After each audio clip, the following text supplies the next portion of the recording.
Abra comigo a tua Bíblia, então, no livro de Isaías, capítulo 55, no versículo de número 6. Isaías 55, versículo 6.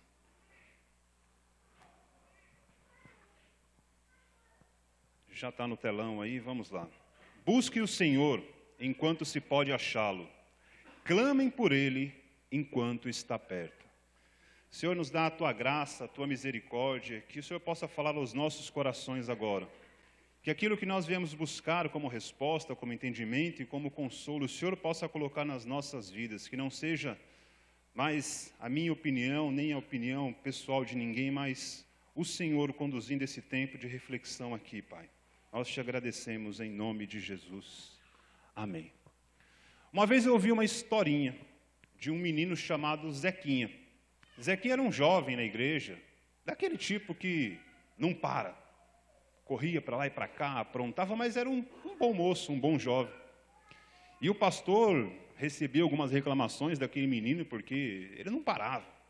E aí o pastor chama o Zequinha e fala: Zequinha, vem aqui no meu gabinete, quero falar com você.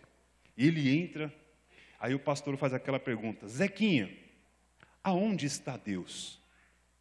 O Zequinha abaixa a cabeça, vai para casa, triste, sem responder a pergunta ao pastor, e chega em casa, a mãe pergunta: o que foi, filho? Você é tão alegre? O que está acontecendo hoje? Mãe, o pastor me fez uma pergunta que eu fiquei muito preocupado. Ele perguntou: onde está Deus? Acho que o pastor não sabe aonde está Deus. E ele veio perguntar justo para mim, e eu não soube o que responder também. E quando eu ouvi essa história do Zequinha, já faz algum tempo, eu fiquei pensando, é algo dos dias de hoje. Muitas vezes a gente nos faz essa pergunta também. Aonde está Deus? Onde Deus está? O que Deus está fazendo que de repente não está se importando com a minha vida, com a minha situação? Aonde Deus foi porque está demorando tanto para atender a minha oração ou alguma coisa? Isaías, quando escreveu esse texto, ele estava dizendo, sim, uma profecia, que de repente haveria um momento que o povo não acharia mais Deus da forma que achava no Antigo Testamento. Porque lá no Antigo Testamento, entre aspas, tinha uma facilidade.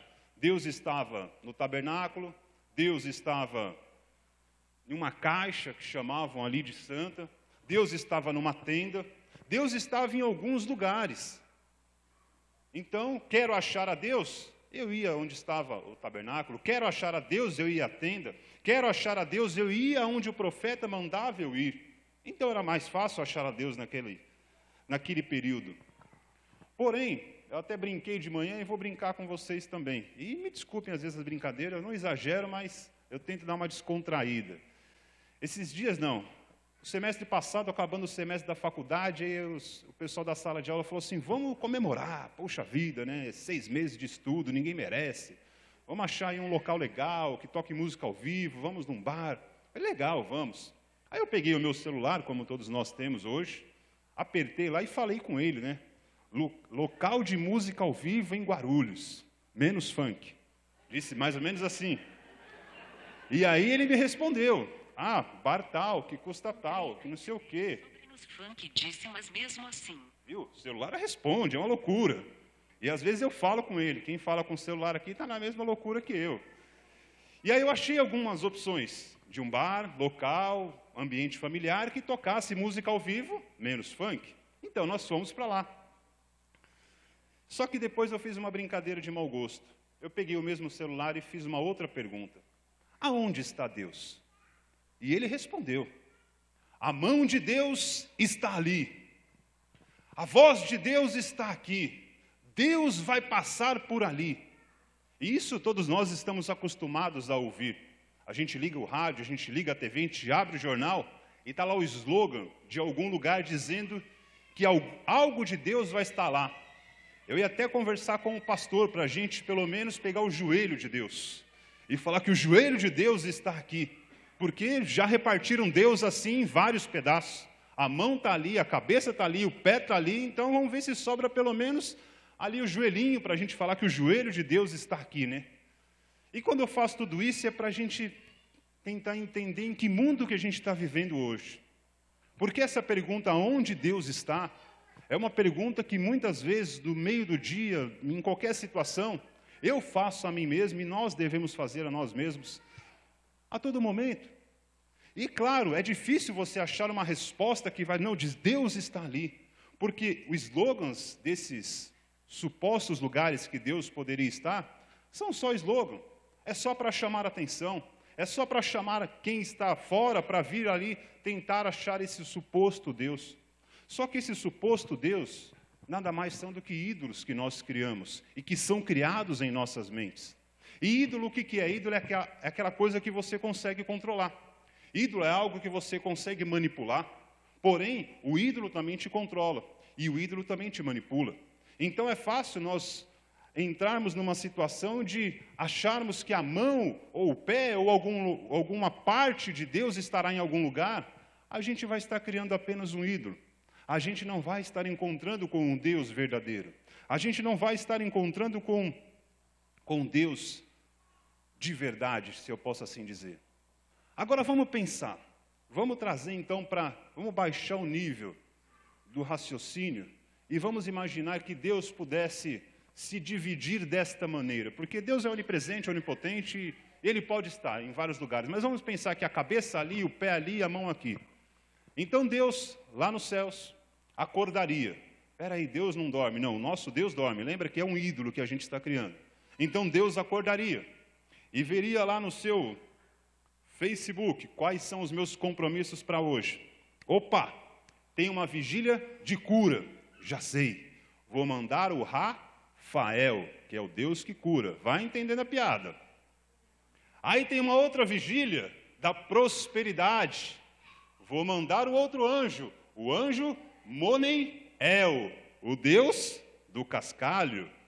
E aí tem uma terceira vigília, aquela vigília que vai mudar a vida de todo mundo. Esse foi o melhor ídolo que eu criei, o Baigon-El. Lembra do Baigon? O Deus que tira toda a zica. Então seria fácil a gente começar a criar os nossos ídolos. Por quê? Eu coloco um nome à frente, coloco El. Então, é o Deus que muda a minha situação, é o Deus que vai fazer aquilo, é o Deus que está ao meu dispor, é o Deus que está ao meu serviço, é o Deus que eu manipulo. Ou seja, são os ídolos que nós vamos criando e que nós vamos nos acostumando a ele.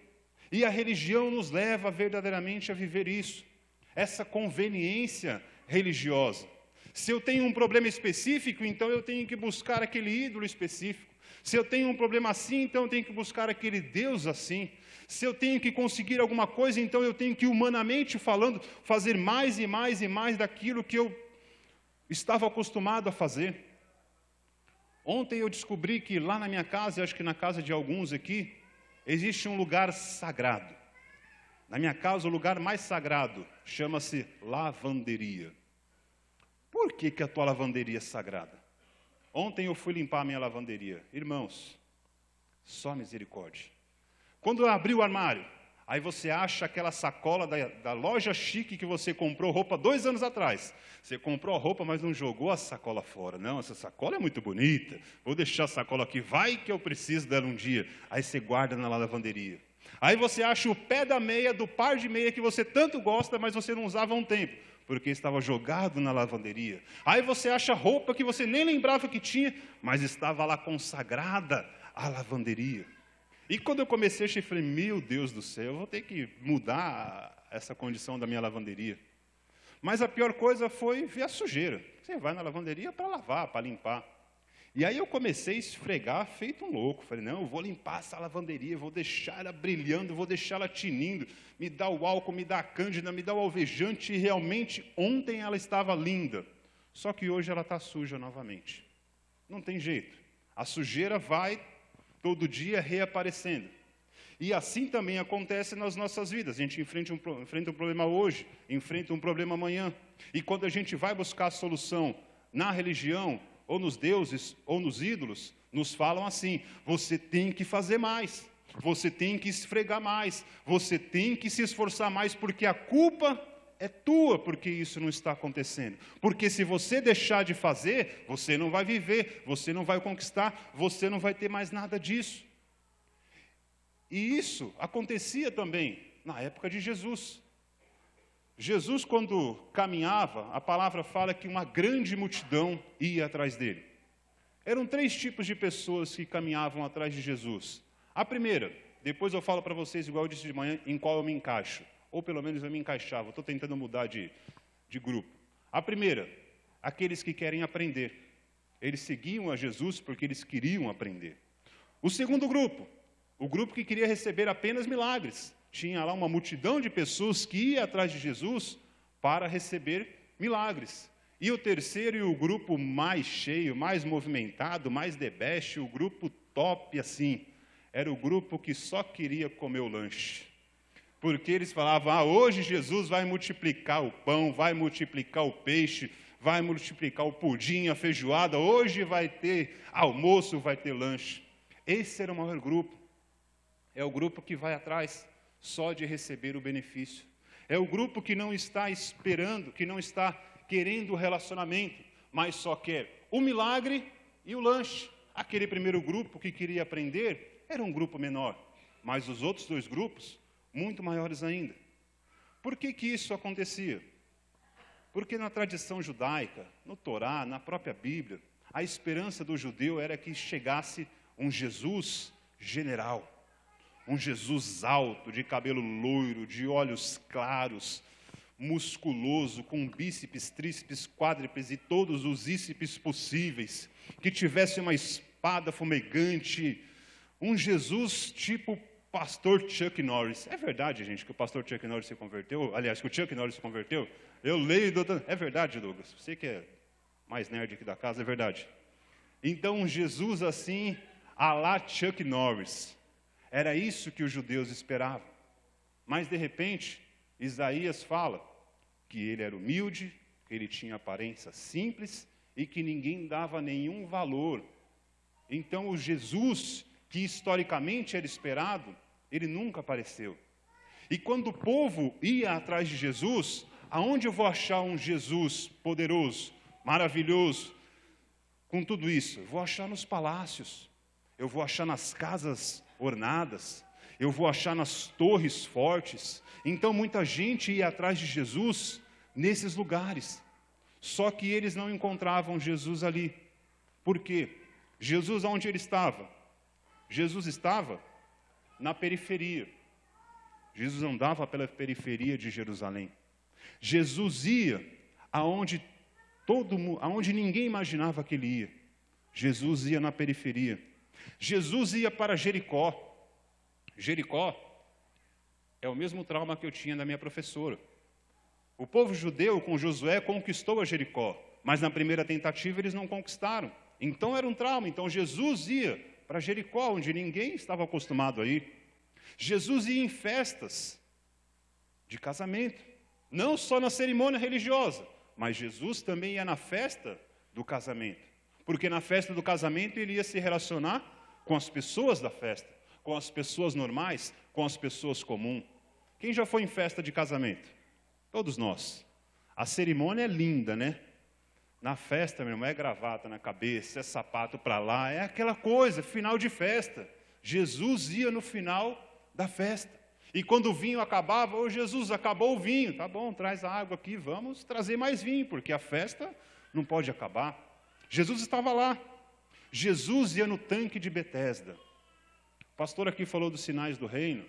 E desculpa aqui a maneira que eu vou falar, mas eu vou falar uma grande realidade. Tem noite que nós vamos visitar os nossos irmãos nas ruas. E eles dormem, irmãos, nas ruas. Na calçada, no relento, às vezes embaixo de uma marquise, às vezes embaixo de uma ponte, às vezes embaixo de coisa nenhuma. E tem dias que nós chegamos até eles, e eles estão 1 dia, 2 dias, 1 semana sem tomar banho, 1 semana sem fazer a sua higiene pessoal. E nós não jogamos o lanche e saímos correndo. A gente vai lá, a gente conversa, a gente se aproxima de cada um deles. E quando a gente volta para casa, a gente volta ainda com aquele odor, ou seja, com o mesmo cheiro que eles estavam. O tanque de Betesda era algo semelhante a isso, porque fala-se que ali havia uma água, e que um anjo passava de tempo em tempo, ou seja, uma vez por ano, mais ou menos, e que quando a água se mexesse, alguém que pulasse lá seria curado. Se havia um homem que estava ali 38 anos sentado, quantos outros não estavam ali há um mês, há um ano, há 5 anos, sei lá. Era um lugar horrível, mas Jesus ia nesses lugares horríveis. Jesus, ele ia na casa de Zaqueu. Jesus ia na casa de Zaqueu. Zaqueu era judeu, mas era cobrador de impostos. Zaqueu era odiado pelos seus vizinhos. E Jesus ia na casa de Zaqueu. E quando as pessoas descobriam que Jesus estava na casa de Zaqueu, era aquele alvoroço. Eita, Jesus! Heresia, está na casa de Zaqueu, você não sabe quem é esse homem. Você não sabe o que ele faz de mal conosco. E Jesus respondia para eles normalmente assim: eu vim para Zaqueu, eu vim para Madalena, eu vim para esse tipo de gente, eu vim para quem está em Betesda, eu vim para quem está em Samaria. Jesus ia a Samaria. Seria como nós falarmos hoje, desculpa a brincadeira, nós vamos morar na Argentina, porque o brasileiro tem essa coisa, Brasil e Argentina, mas lá era muito pior, aliás, até os dias de hoje. Jesus ia a Samaria e conversava com mulheres samaritanas. Jesus quebrava todo o protocolo que o judeu estava esperando de um Jesus perfeito, de um homem assim, e o povo naquela ânsia: aonde está Jesus? Jesus curava leprosos, cegos e coxos. Era ali que Jesus estava toda hora. E os judeus daquela época, e as pessoas daquela época, melhor dizendo, procurando Jesus em lugares que ele não costumava ficar. Jesus ia ao templo? Sim, de vez em quando. Ele passava pelo templo, mas ele não ficava muito ali no templo. Jesus ia a alguma cerimônia religiosa? Sim, ele ia, mas ele não permanecia também ali muito tempo. Ele estava aonde as pessoas mais precisavam que ele estivesse. Então, quando a gente percebe isso, a gente volta para a nossa realidade. Eu falo por mim, e acho que a grande maioria de nós, fomos ensinados a enxergar Jesus na vida de uma pessoa, quando a pessoa vira para você e fala que a vida dela está tudo bem, que ela tem um bom emprego, que ela tem um bom carro, que ela tem um bom casamento, que tudo na vida dela vai bem. E a gente identifica espiritualmente falando: nossa, esse homem é de Deus, essa mulher é de Deus, olha como eu vejo Jesus na vida dessa pessoa. Mas e quando tudo vira de cabeça para baixo? Como o pastor falou aqui agora há pouco, nós vivemos uma semana de cabeça para baixo.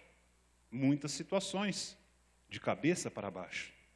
Como enxergar Jesus, então, na vida de alguém, quando a vida da pessoa está de cabeça para baixo? Como olhar e tentar ainda ver Jesus ao meu lado, quando a minha vida está de cabeça para baixo? Aí voltam aquelas duas perguntas: aonde está Jesus? Será que ele não está vendo o que está acontecendo comigo?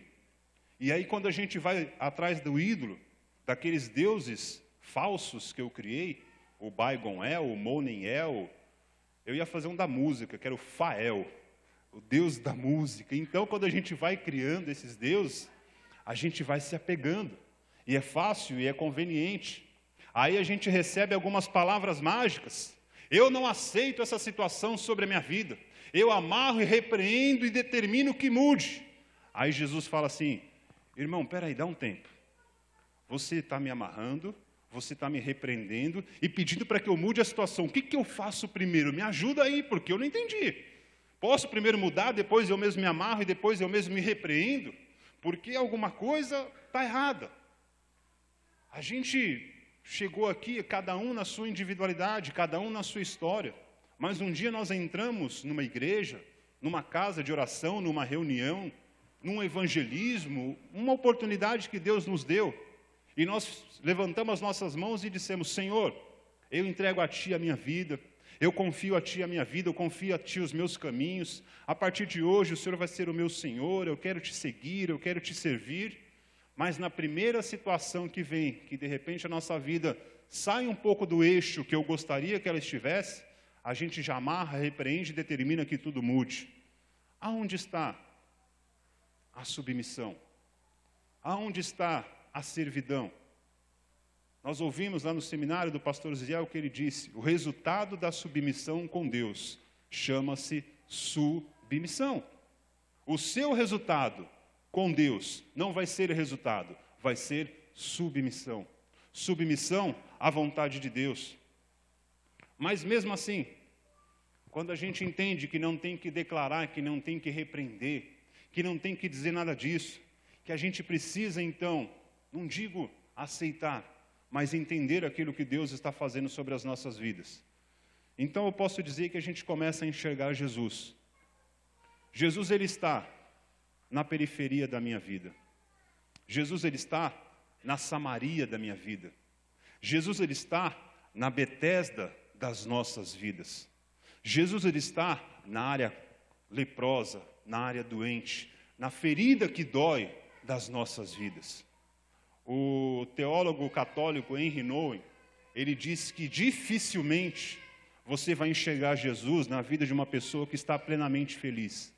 Conforme eu disse de manhã, eu concordo parcialmente, não totalmente. Quando uma pessoa está plenamente feliz, entre aspas, é difícil você enxergar a Jesus ou a Deus na vida dela, porque ela levanta e fala, obrigado, Senhor, e sai para viver a vida dela de uma maneira que ela acha que está certa. Então Jesus, ele está exatamente nesses locais, na minha ferida, na minha dor, na minha Samaria, na minha Betesda, nos lugares aonde ninguém gostaria de estar. É lá que Jesus costuma ficar. Então, se essa pergunta voltar hoje, amanhã ou depois de amanhã, e ela vai voltar, e ela volta todos os dias, Jesus, olha a situação aonde o Senhor está. Você vai ver Jesus lá naquela situação, lá naquela dor, lá naquela ferida, lá naquela dificuldade que você pode estar enfrentando. Mas e quando, de repente, tudo isso ainda continuar, mesmo quando eu perceber que eu já estou enxergando a Jesus, que eu já estou vendo a Jesus, que eu já entendi que Jesus está lá cuidando de mim, das minhas feridas, e se mesmo assim, novamente, eu não ver a Jesus, então o que eu faço? Qual é a saída?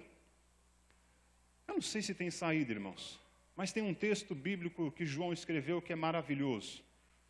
1 João 4,12. A palavra de Deus diz assim: ninguém jamais viu a Deus. Se nos amamos uns aos outros, Deus permanece em nós, e o seu amor em nós é aperfeiçoado. Às vezes eu brinco com vocês quando a gente ministra aqui de quarta-feira, eu falo, ainda bem que o pastor não está, que eu posso falar umas besteiras e ele não vai me dar bronca. Mas ainda bem que ele está aqui hoje, porque se eu falar ele já me dá bronca agora. Essa semana eu falei isso na quarta-feira, eu vou repetir um pouco. Essa semana a gente viveu uma semana de cabeça para baixo. Desde segunda-feira pela manhã, muitos pedidos de ajuda, de socorro, de orações. No nosso grupo, que a gente brinca toda hora, e a gente brinca mesmo. E logo pela segunda-feira começaram pedidos. O irmão Cláudio, que está ainda internado no hospital, mas já teve uma boa melhora. A irmã Danívia, o Pedrinho, que está aqui hoje à noite, com os pais. Na terça-feira, o pastor e a Ana, com o falecimento da Rosinha. Foi uma semana de cabeça para baixo. De repente, nós acordamos assim na segunda de manhã, essa semana eu vou fazer isso, e de repente, a semana virou. Tudo que estava em pé, tombou. Pronto para cair. Igual você colocar um copo aqui em cima e virar, o copo vai cair. Mas, de repente, a semana virou, mas as coisas não caíram. Houve uma sustentação, mesmo diante das dores, da tristeza, do choro, de tantas coisas que aconteceram. Alguma coisa sustentou as nossas vidas. E essa coisa é invisível. E João fala que ninguém jamais viu a Deus pessoalmente. Esses ídolos, esses deuses falsos que eu falei, deletem da tua mente a partir de agora. Eles não existem. Eles existem só na minha brincadeira. Eles não existem. O Deus que existe é esse Deus invisível. Esse Deus que quando Paulo estava falando, falou, está vendo esse espaço vazio? É aqui que ele vai ocupar. O Deus de Israel. O Jesus Cristo que ressuscitou. Esse Deus invisível, ele nos sustentou essa semana. A cada um de nós da maneira que nós precisamos. E eu falei aqui na quarta-feira, que hoje eu entendo, depois de algumas semanas de evangelho que eu tenho, que ser igreja, que viver igreja, que estar em igreja é isso. É um ajudar ao outro. É manifestar a imagem e semelhança de Deus. Não naquilo que eu tenho, naquilo que eu possuo, naquilo que eu quero ser. Mas ajudando uns aos outros. Estendendo a mão uns aos outros. Nós paramos uma semana para orar. Para nos preocupar demais uns com os outros. Eu não estou dizendo aqui que Deus fez isso porque Ele tem um propósito. Eu não sei esse propósito de Deus, nós não sabemos. O pastor acabou de ler também aqui, Isaías 55, que os caminhos de Deus são muito mais altos que os nossos. Quem sou eu, quem é o pastor, quem somos nós para decidir? Aliás, acabei de falar, a gente pensou que teria uma semana linear e de repente a semana vira. Mas Deus cumpriu esta palavra de 1 João 4,12. Ele nos aproximou, Ele nos colocou uns com os outros. E se hoje, se eu pudesse falar para vocês, que tipo de evangelho que eu gostaria de viver e que eu estou vivendo, é esse evangelho. É o evangelho de estarmos próximos uns dos outros. De não ter a jactância, de não ter a prepotência de achar que eu tenho e por isso que eu tenho, você não tem. É de poder parar realmente aquilo que a gente está fazendo e atender ao irmão do lado direito e do lado esquerdo. É poder parar aquilo que a gente está planejando e ir lá socorrer o nosso irmão, mesmo que a gente não tenha muita afinidade com ele, no momento de ajuda, no momento de precisão, ou no momento de necessidade, melhor dizendo, daquela pessoa. Então isso é igreja. Eu aprendi mais uma vez essa semana, que aonde Deus está nestes lugares e nestes momentos. É fácil dizer que Deus está na minha vida quando tudo vai bem. Mas é um pouco mais complicado enxergar a Deus quando a minha vida e as nossas vidas viram de cabeça para baixo. E essa semana, Hamilton, como eu te chamo, pastor Hamilton, como nosso amigo, as nossas vidas viraram de cabeça para baixo. E Deus me deu essa lição que tomara que eu não esqueça por muito tempo. E tomara que nós, como comunidade, como irmãos, como pessoas que temos vindo aqui, caminhado com Deus, possamos entender que esse é o evangelho que Jesus Cristo quer que a gente viva. Não só hoje, mas todos os dias. Ele vai dar aquilo que você precisa, Ele vai dar aquilo que você necessita. Ele não vai deixar faltar coisa alguma, nem grande nem pequena. Mas nós temos que viver e praticar este evangelho. O evangelho de vermos a Deus, um na vida do outro. De ajudarmos uns aos outros. Ah, mas eu não tenho, eu tenho pouco. Eu não estou dizendo em quantidade, eu estou dizendo em qualidade. Porque enquanto você trata a ferida do teu irmão, o teu irmão trata a tua ferida. Enquanto você vai lá na casa de Zaqueu, pode ser que Deus mande alguém na tua casa. Enquanto você vai a Betesda socorrer alguém que está lá há 38 anos, pode ser que Deus vai socorrer a tua situação que está há algum tempo. Eu não sei.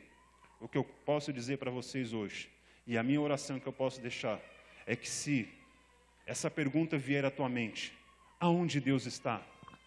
Não faça como Zequinha. Não vá correndo para casa desesperado e dizer para o teu pai, para a tua mãe ou para o teu familiar, olha, eu fui na igreja e saí de lá chateado porque eu não sei onde Deus está. Olhe para a vida do teu familiar. Olhe para a vida das pessoas que estão ao teu lado e enxergue Deus na vida dessa pessoa. Enxergue Deus na vida do teu familiar. Estenda a mão quantas vezes for necessário. Ajude quantas vezes for necessário.